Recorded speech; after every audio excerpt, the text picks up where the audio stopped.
ये सुबह का वक्त है और आज एतवार का दिन है और आज कराची में जलसे का दिन है। मैं कुछ चीज़ें आपके सामने रखूंगा। पहले थोड़ा सा आपको बैकग्राउंड बता दूं। एक तो ये हुआ है कि एकदम सिंध हुकूमत ने यू टर्न ले लिया। क्या कुछ हुआ ये चीज़ें आपके सामने रखता हूं, लेकिन कल का दिन वो कामयाबियों से भरा दिन था इमरान खान के लिए और उनके साथियों के लिए। इन्होंने बहुत सारे जलसे किए, तमाम इस्तकबालिये बड़े बड़े जलसों में बदल गए और एस्टेब्लिशमेंट की सांस फूल गई। पाकिस्तान पीपल्स पार्टी के होश उड़ गए और इन सबको समझ आ गई कि लोग तो इमरान खान का इंतज़ार कर रहे हैं, लोग तो आज भी पूरी ताकत से इमरान खान के साथ जुड़े हैं। सिंध जिसके बारे में इनका दावा था कि वहाँ पाकिस्तान तहरीक इंसाफ के पास उतनी ताकत नहीं होगी, वहाँ पाकिस्तान तहरीक इंसाफ ने अपने झंडे गाड़ दिए। ज़रा सा मौका मिला और पाकिस्तान तहरीक इंसाफ हर तरफ छा गई। लेकिन उसके साथ ही एस्टेब्लिशमेंट ने और उनके अर्दलियों ने अपनी औकात भी दिखा दी। सबसे पहले क्या किया गया, ये चंद डेवलपमेंट्स हैं, मैं आपके सामने रख देता हूँ। नंबर 1, ताजरों से मुलाकात मनसूख करवा दी गई, जो मुलाकात होनी थी चैम्बर ऑफ कॉमर्स में। नंबर 2, वकला का एक प्रोग्राम भी कैंसिल करवा दिया गया। नंबर 3, वज़ीर आला सिंध मुराद अली शाह से मुलाकात भी कैंसिल करवा दी गई। मुराद अली शाह ने कहा जी पीर को मिलना है, अब वो कह रहे नहीं मिलना।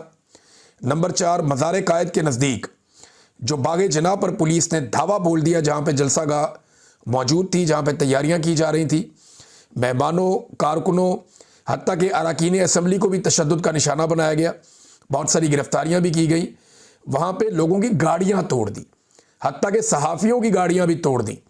वज़ीर आला ने यहाँ पे पहुँचना था, अपना प्रोग्राम वज़ीर आला ने मुकम्मल किया, बल्कि बहुत सारे प्रोग्राम वज़ीर आला ने मुकम्मल किए।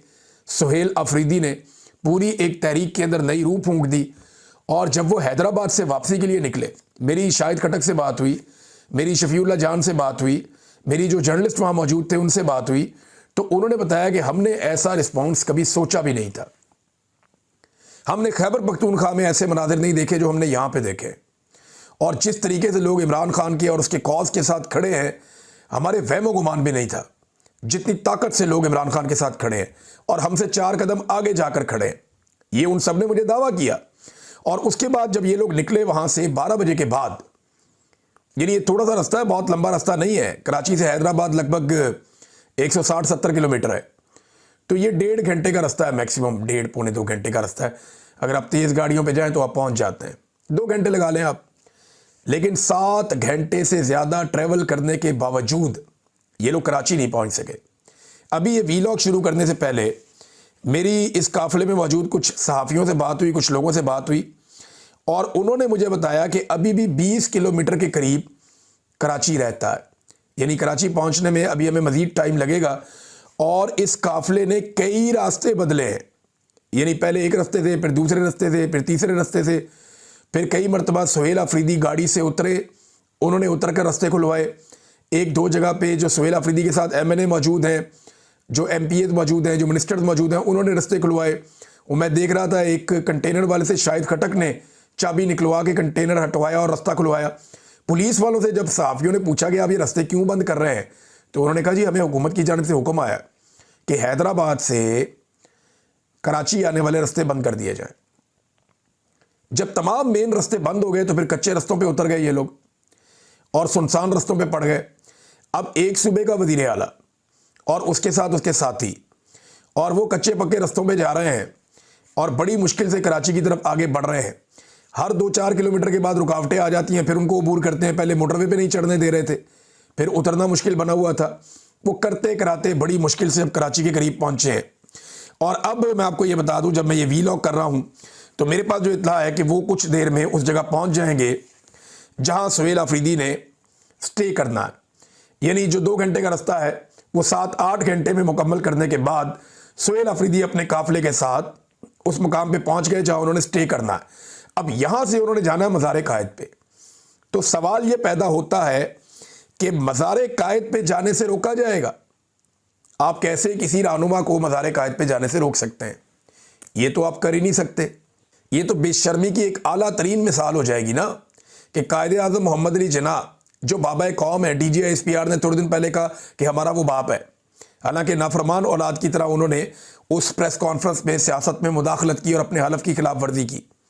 मगर उन्होंने कहा तो बाबा कौम के मज़ार पे जाने से वो एक ऐसी पॉलिटिकल पार्टी जिस वाहिद पार्टी के पास मैंडेट है अपने सूबे में, उसके वजीर आला को कैसे रोक सकते हैं?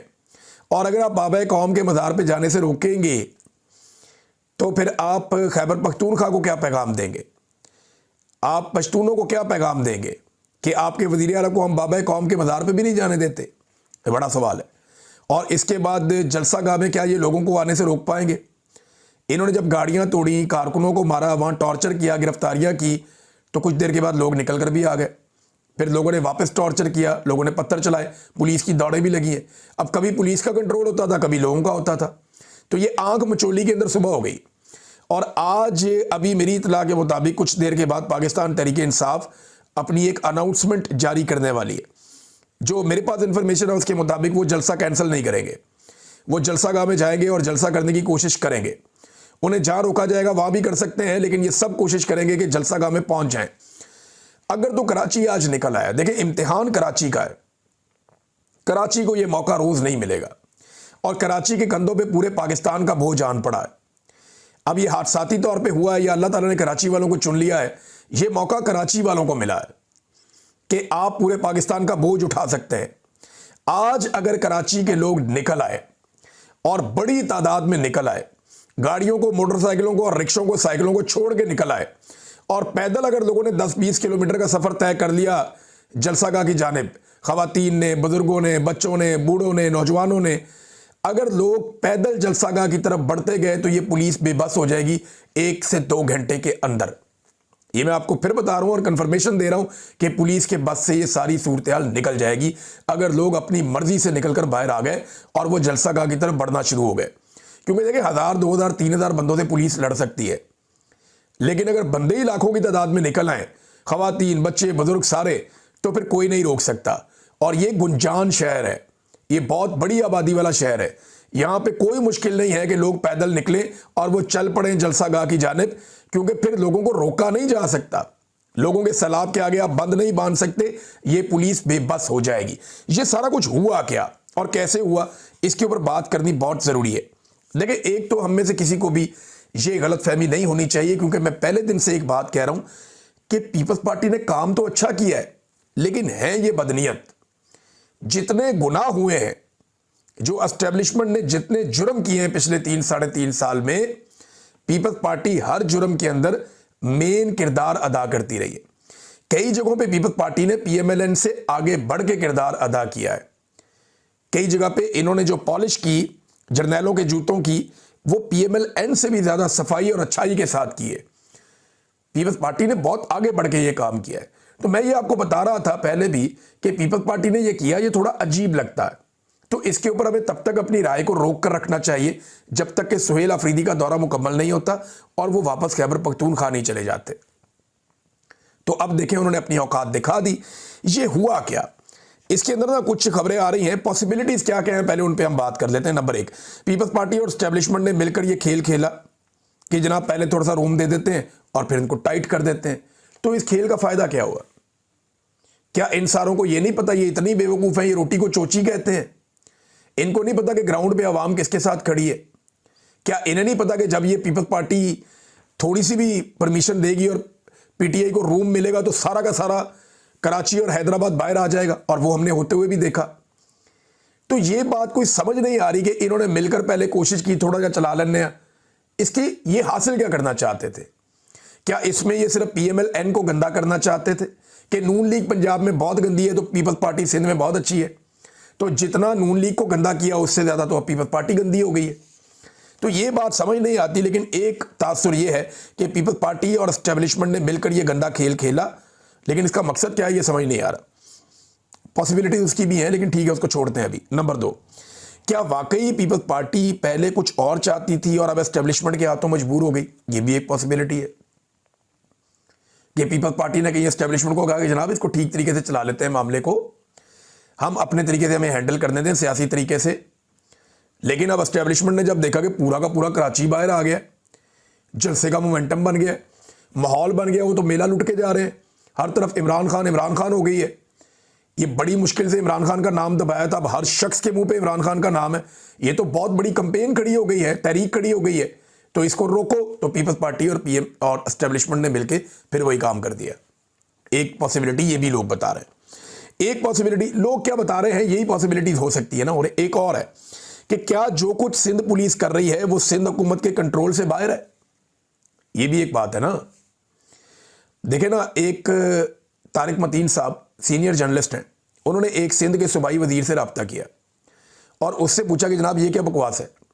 तो उन्होंने कहा, ऐसा अल्फाज तो नहीं बोले होंगे लेकिन पूछा तो होगा कि जनाब ये क्या चल रहा है। तो उन्होंने कहा जनाब ये हम नहीं कर रहे, ये कोई और कर रहा है।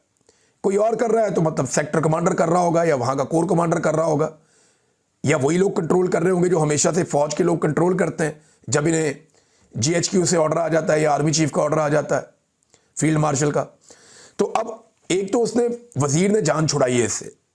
लेकिन सवाल यह पैदा होता है कि मरियम नवाज और कैप्टन सफदर जब 2021 में कराची में गए मज़ार कायद पे, तो कैप्टन सफदर ने वहां बहुत छलांगे छलूंगे मारी।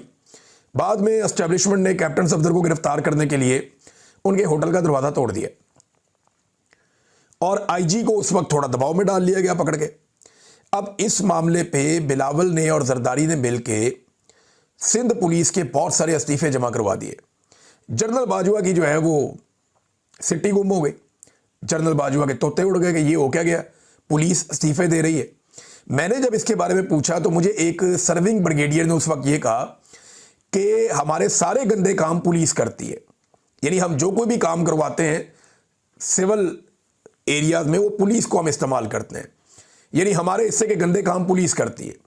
तो हम ब्लैकमेल हो गए थे कि हम पुलिस को नाराज नहीं कर सकते, और पीपल्स पार्टी उस वक्त गेम कर गई थी, पुलिस उनके साथ खड़ी हो गई थी। तो सवाल ये पैदा होता है कि जो पुलिस आज से चंद साल पहले बिलावल और जरदारी के इशारे पे चल रही थी, वो आज एस्टेब्लिशमेंट के इशारे पे कैसे चल सकती है। ये बात मानने में नहीं आती कि ये पुलिस तो इनके कंट्रोल में थी, तो एस्टेब्लिशमेंट के कंट्रोल में कैसे चलेगी। और पुलिस कह रही है हमें ऊपर से ऑर्डर आया हुआ गवर्नमेंट का, हम ये रास्ते बंद कर रहे हैं। तो ये मिल मिला के किया है इन्होंने जो भी किया है।